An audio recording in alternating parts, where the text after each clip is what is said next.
తాకట్టులో ఉన్న బంగారాన్ని విడిపించి ఆ రోజున్న మార్కెట్ ధర కట్టి మిగిలిన డబ్బును మీకు అందిస్తుంది కొమ్మూరి గోల్డ్.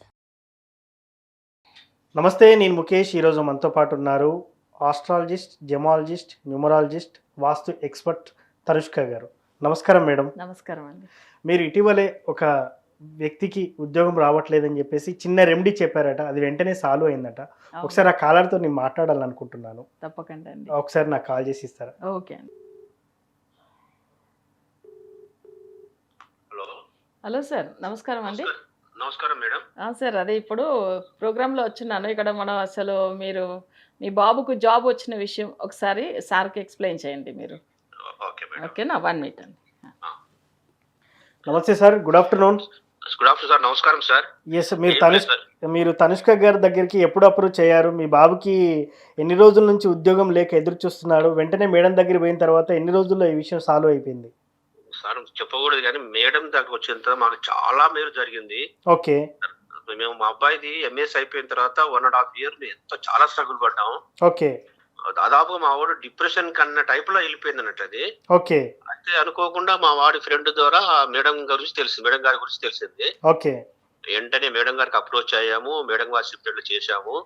అసలు వండర్ అండి, అసలు నమ్మలేని విషయం అండి ఇది. ఓకే. అసలు బాపు మేడం గారు చెప్పిన విషయాలని పాటించిన తర్వాత మా వాడికి జాబ్ వచ్చింది. మంచి సెట్ అదే అయిపోయాడు. ఇప్పుడు ప్రశాంతంగా ఉంది. ఓకే. అసలు జీవితంలో మర్చిపోలేని సంఘటన అండి ఇది. ఓకే. సో మేడం గారి దగ్గరికి మీరు రాకముందు వచ్చిన తర్వాత మీ అబ్బాయిలో ఎలాంటి మార్పు కనిపిస్తుంది? అదేవిధంగా జాబ్ అంటే అందరికీ డ్రీమ్ జాబ్ చాలా ఉంటుంది. మరి మీ అబ్బాయి డ్రీమ్ జాబే సంపాదించుకున్నాడా మరి? మా వాడికి కావాల్సిన జాబ్ వచ్చింది సార్. అది అంతకుముందు ఎట్లుండంటే సరిగా మాట్లాడిపోయేవాడు కాదు, అంత మూడిగా ఉండి సేపు ఉన్న ఇదే అన్నట్టు జాబ్ రాలేదని అన్నట్లుగా ఉండేది సార్ అది. ఓకే. ఈ మేడం గారితో చెప్పిన విషయాలని పాటించిన తర్వాత అసలు చాలా మంచిగా యాక్టివ్ అయిపోయాడు. ఓకే. చాలా బాగా అయిపోయాడు. అసలు చెప్తాం కదా సార్, మేడం గారిది అన్ని ఎంత చెప్పినా కూడా మాకు తగ్గ సార్ అది. ముఖ్యంగా ఎన్ని రోజులలో మీ బాబుకు జాబ్ వచ్చిందండి? మేడం గారు చెప్పిన తర్వాత మీరు రెమెడీ చేశారు కదా, ఎన్ని రోజుల్లో వచ్చింది మీకు? రెమెడీ కంప్లీట్ అయిపోయిన 1 month తర్వాత వచ్చింది సార్ మాకు. ఓకే, 1 month తర్వాత వచ్చింది. 1 month తర్వాత వచ్చింది. యాక్చువల్గా 3-3 months అనుకున్నా కానీ 1 month తర్వాత వచ్చేసింది. ఓకే. అసలు ఎంత సంతోషం అంటే యాక్చువల్గా మేడం చెప్పలేనంత సంతోషం సార్ మాకు. ఓకే. మీ బాబు హ్యాపీ అండి ఇప్పుడు? మా బాబు హ్యాపీ. ఆ తర్వాత వచ్చేసి వచ్చిన ఈ కంపెనీ కూడా సార్ మేము ఇంటర్నేషనల్ కంపెనీ అన్నట్లు. ఓకే. 3 countries లో ఉంది అది ఒక కంపెనీ. అది మంచి కంపెనీ. ఓకే. మంచి చాలా సంతోషం సార్ అది. మేడంకి ఎన్నిసార్లు ధన్యవాదాలు చెప్పుకున్నా తక్కువేనండి అది. ఓకే. మేడం గారు అంతగా మాకు మంచిగా సహాయం చేశాడు. మా అబ్బాయి కూడా చాలా సంతోషం. ఓకే. కాకపోతే మా అబ్బాయి మేడంతో మాట్లాడాలనుకుంటాడు కానీ వాళ్ళకున్న టైమింగ్స్ వాళ్ళ టైమింగ్స్ పోయించాడు కాక మాట్లాడలేకపోతుంటారు. ఓకే. అప్పుడప్పుడే నేనే మేడం గారితో మామూలు మాట్లాడుతుంటాను. ఓకే. అసలు మేడం గారితో మాట్లాడితే ఏంటంటే ఒక విధమైన అసలు వైబ్రేషన్ అన్నట్టు ఉంటుంది సార్ మాకు. సూపర్. ఎట్లా మేడం గారిని అప్రోచ్ అవ్వాలని మీకు ఎలా అనిపించింది? మీరు ఇట్లనే ఏదైనా నెంబర్ చూసి అప్రోచ్ అయ్యారా లేకపోతే ఎలా అన్నట్టు? లేదు సార్, మా అబ్బాయి ఫ్రెండ్ నవీన్ చందు అని చెప్పిన అబ్బాయి నోడు, అతని ద్వారా తెలుసు మాకు. ఓకే. సో మేడం ఇట్లా బాగుంటారు సార్ అని చెప్పాను అంటే తెలిసాడు. మా అబ్బాయి చెప్పినట్టు నేను మాట్లాడాను మేడం గారితో. ఓకే.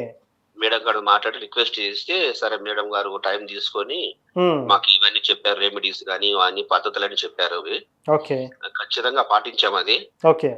నేను పాటించాను, మా అబ్బాయి పెంచాను. అసలు చెప్తున్నా సార్ 100% కాదు, మోర్ దెన్ 100% రిజల్ట్ అనుకోవాలి. రైట్. ఇక చివరిగా ఒక ప్రశ్న అడుగుతాను. మేడం గారి దగ్గర ఈ వీడియో చూసే వాళ్ళు ఎవరైనా మేడం గారి దగ్గరికి రావాలంటే కొంతమంది అనుకుంటారు ఇది కావాలని చేపించిన ఫోన్ కాల్ అని చెప్పేసి, మరి మీరేం చెప్తారు అసలు? అది శుద్ధ తప్పు సార్. ఎందుకంటే ఖచ్చితంగా నేను చెప్తున్నా, నా అనుభవంతో చెప్తున్నా. ఓకే. మా ఎక్స్పీరియన్స్ తో చెప్తున్నాను. ఎస్.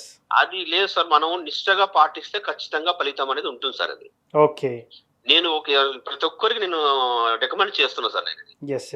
సో మొత్తానికి మాగ్నా టీవీకి మీ తనుష్క గారు వచ్చారు. సో ఆవిడ చెప్పిన రెమెడీ వర్కౌట్ అయిందా లేదా అనే అంశం మీద మిమ్మల్ని అడిగితే చాలా చక్కటి సమాధానం ఇచ్చారండి. వర్కౌట్ కాదు సార్, చెప్తలేదు అసలు.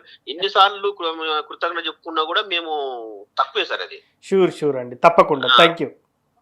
మేము ఎప్పుడు గుర్తు చేసుకుంటా ఉంటాము. అసలు మర్చిపోయిన విషయం సార్ అది. ఇంకా ఎస్. ఓకే అండి, థ్యాంక్ యూ. తనుష్క మేడం గారు మాకు లైఫ్ లో ఒక పార్ట్ అని థ్యాంక్ యూ సార్. అది సూపర్. సరే సార్. అది థ్యాంక్ యూ. నిజంగా ఆయన ఏంటంటే ఈయన మన ప్రోగ్రామ్ చూడలేదు. ఓకే. వీళ్ళ బాబు అక్కడ వెళ్ళి ఒక 3 ఇయర్స్ అయింది. బట్ అయితే తనకు అసలు జాబ్ రావట్లేదు. వీళ్ళు ఆయన ఖర్చులకు వీళ్ళే పంపిస్తున్నారు. బట్ ఈయనకు కూడా సరిగ్గా ఇన్‌కమ్ లేదు. ఓకే. చాలా అప్పులు తీసి ఏదో కొన్ని వాళ్ళు అడ్జస్ట్ చేసుకుంటూ ఉన్నప్పుడు చాలా ఆయనకేందంటే పేరెంట్స్‌ని ఇబ్బంది పెట్టేసామని అక్కడ ఆయన డిప్రెషన్‌కి వెళ్ళిపోయాడు బాబు. ఓకే. సో మనం ఏం చేయలేకుండా పోతున్నాం. ఇక్కడ వచ్చి మళ్ళీ రిటర్న్ ఇండియా వచ్చేస్తామా అనే ఒక పరిస్థితిలో ఉన్నాడు ఆయన. అప్పుడు తన రూమ్‌మేట్ ఒక ఆయన ఏం చేశాడంటే, ఆయన నా ఓల్డ్ క్లయింట్. అంత ముందుగా తను బెంగుళూరులో ఉన్నప్పుడు ఏం చేశాడంటే, అప్పుడు ఆయన గురించి అపాయింట్మెంట్ తీసుకుని రెమెడీ ఫాలో అయ్యి తను యూఎస్ వెళ్ళారు. ఓకే. యూఎస్ వెళ్ళి తను జాబ్‌లో సెటిల్ అయ్యారు. తనకు వచ్చి అక్కడ ఒక ఓన్‌గా తన హౌస్ ఒకటి కొనుక్కున్నారు. సూపర్. సో తన కారు కొనుక్కున్నాడు. అన్నీ చాలా బాగా సెటిల్ అయ్యిండు. ఓకే. తను ఈయనకు తెలుసు అనమాట. అసలు ఆయన అట్లా ఏమైందంటే తనకు కాల్ చేసి, లేదు నువ్వు అసలు మేడంతో మాట్లాడు, ఒక్కసారి లేదంటే మీ ఫాదర్‌కి చెప్పి ఒకసారి మాట్లాడమని చెప్పు, అపాయింట్మెంట్ తీసుకుని అంటే అప్పుడు తను ఫాలో అయ్యారు. అంటే ఈయన నా ప్రోగ్రామ్ చూసిన ఆయన కాదు, ఓకే. కానీ మన రెమెడీ ఫాలో అయిన తర్వాత ఆ బాబాయ్ కూడా ఒకసారి వాయిస్ మెసేజ్ పెట్టాడు. ఎందుకంటే మాకు ఆయన అంటే తనకేంటంటే మనకి ఇక్కడ నైట్ టైం అంటే వాళ్ళకి డే టైం ఉంటుంది, వాళ్ళకైనా వర్క్ ఉంటే మన ఎందుకు డిస్టర్బ్ చేయాలని తను కూడా ఫస్ట్ టైం మేడం జాబ్ వచ్చిన విషయం మీకే చెప్పాలని చెప్పి తన వాయిస్ మెసేజ్ కూడా అప్పుడు పెట్టిండు. సో తర్వాత వాళ్ళ ఫాదర్ ఎప్పుడైనా కానీ అంత ప్రాపర్గా వాళ్ళు కూడా మనం ఇచ్చిన రెమెడీ బాగా ఫాలో అయినారు. సో మనం చేయవచ్చు తప్పకుండా, మంచిగా చేస్తే 100% రిజల్ట్ ఉంటాయి. అంటే ఇప్పుడు జాతకంలో ఎటువంటి దోషం ఉన్నా కూడా ఉద్యోగ పరంగా దాన్ని సాల్వ్ చేయొచ్చు అంటారా? సాల్వ్ చేయవచ్చు. ఓకే. ఇప్పుడు ఈ అబ్బాయికి ఏంటంటే అసలు 10th హౌస్ తన కెరియర్ సంబంధించిన గ్రహం అస్సలు బాగాలేదు. ఓకే. అందుకే 3 ఇయర్స్ తను ఎంత టైం తీసుకున్నా కూడా వాళ్ళు పేరెంట్స్ కూడా ఎన్నో పూజలు చేస్తూనే ఉన్నారు, కానీ ఏం సెట్ అవ్వలేదు. సరే ఎందుకు ఇంత సమస్యలు, తనకి ఎందుకు జాబ్ రావట్లేదు అంటే తనకు ఒక నెగిటివ్ గ్రహం 10th హౌస్ లో ఉంది. సో ఆ 10th హౌస్ లో ఉన్న మాంది గ్రహానికి ఒక పవర్ఫుల్ పరిహారం చేయించిన తర్వాత తనకు జాబ్ రావడం అనేది ఉన్నది. అంటే వీళ్ళు ఏంటంటే సరిగా ఇప్పుడు ఆ ప్రాసెస్ కంప్లీట్ అయ్యే లోపల సరిగ్గా 1 మంత్కి జాబ్ వచ్చేసింది. 3 ఇయర్స్గా రాకుండా జాబ్ 1 మంత్లో వచ్చిందంటే వాళ్ళకి అది చాలా సాటిస్ఫాక్షన్. ఎందుకంటే తను మళ్ళీ ఇండియా రావాలన్నా లేదు మేడం వచ్చేస్తే బెస్ట్, ఎందుకంటే మళ్ళీ ఇంత ఖర్చు పెట్టుకోలేము కదా అక్కడ. సో మంత్లీ వాళ్ళకి అక్కడ పర్ ల్యాక్ అంటే 1 lakh ఉంటేనే పర్ మంత్ వాళ్ళకి గడుస్తుంది అక్కడ. సో అట్లా ఉన్నప్పుడు వాళ్ళు ఏం చేయలేదు కదా. లేదండి మీరు ఏం అసలు తను అక్కడే ఉండని, నేను 100% మీకు గ్యారంటీ ఇస్తాను. ఇక్కడ మీరు బాబు గురించి పూజ ఫాలో అవుతూ ఉండండి, బట్ ఆయన అక్కడ చాంటింగ్ చేసుకొని మంత్రాస్ కొన్ని ఉంటాయి, వశీకరణ మంత్రాస్, అది చేయని 100% రిజల్ట్ ఉంటుంది. అంటే సేమ్ అలానే ఫాలో అయినరు వాళ్ళు. సో అంటే ఇప్పుడు ఇంకా చిన్న డౌట్ మేడం, ఇందులో ఇప్పుడు జాబ్ రాని వారికి అని చెప్తున్నారు, మరి జాబ్ లో ప్రమోషన్ కోసం కూడా చెప్తా ఉంటారా మీరు? మరి తప్పకుండా అండి. ఇప్పుడు ఒకరు ఏం చేస్తారంటే జాబ్ విషయం ఓకే వెళ్తుండ్రు, బట్ అయితే జాబ్ ఏదో వాళ్ళకి చాలా రోజుల నుంచి సేమ్ అదే వాళ్ళకి అదే పొజిషన్ లోనే ఉంటారు. ప్రమోషన్ గురించి చాలా మంది తనకుంటే వచ్చిన అసలు జూనియర్ కూడా ప్రమోషన్ వచ్చేస్తుంది, వీళ్ళు అదే ప్లేస్ లోనే ఉంటారు, అదే పొజిషన్ లో ఉండిపోతారు. కానీ వాళ్ళకి ఎందుకు అసలు ఇంత మనకి ఎక్స్పీరియన్స్ ఉంది, మంచి టాలెంట్ ఉంది, కానీ మనకెందుకు ప్రమోషన్ రాలేదని చాలా మంది బాధపడే వాళ్ళు మనం చూసే ఉంటాం. కానీ సడన్ గా వచ్చిన వాళ్ళకి వాళ్ళు ఎంత డెవలప్ అయ్యి వాళ్ళు వెళ్ళిపోతున్నారు మంచి పొజిషన్ అట్లా అని ఫీల్ అవుతూ ఉంటారు. బట్ ఇది వచ్చి వాళ్ళ చక్రంలో 9th హౌస్ 10th హౌస్ ఇది రెండిటికి కొన్ని ఇంపార్టెంట్ విషయాలు. 9th జాబ్ విషయం, 10th వచ్చి వాళ్ళకి ప్రమోషన్ గురించి కానీ, సో వాళ్ళకి ఇంకా హైర్ పొజిషన్ కి రావాలి అంటే కూడా ఆ 10th హౌస్ చక్రంలో బాగుండాలి. సో అప్పుడు ఏమైతుందంటే తన జాతకంలో ఎన్ని ఇయర్స్ ఎక్స్పీరియన్స్ ఉన్నా కానీ తనకు ఆ ప్రమోషన్ లేకుండా పోవడానికి రీజన్ వచ్చి 10th హౌస్. సో దాన్ని మనం సరి చేసాం అనుకోండి, వాళ్ళకి ఏమైతుందంటే తప్పకుండా వాళ్ళకి ప్రమోషన్ అనేది వస్తుంది. కొంతమంది మీరు అన్నిటిగా ప్రమోషన్ కాకుండా వాళ్ళకి ఏంటంటే ట్రాన్స్ఫర్ గురించి అంటూ ఉంటారు.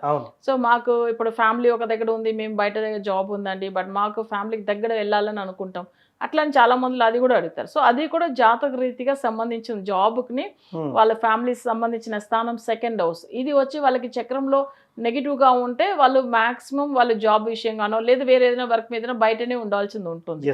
సో ఫ్యామిలీకి దగ్గర ఉండలేకుండా పోతారు. ఇవన్నీ జాతకం అనలైజ్ చేస్తే తప్పకుండా దానికి సొల్యూషన్ ఉంటుంది.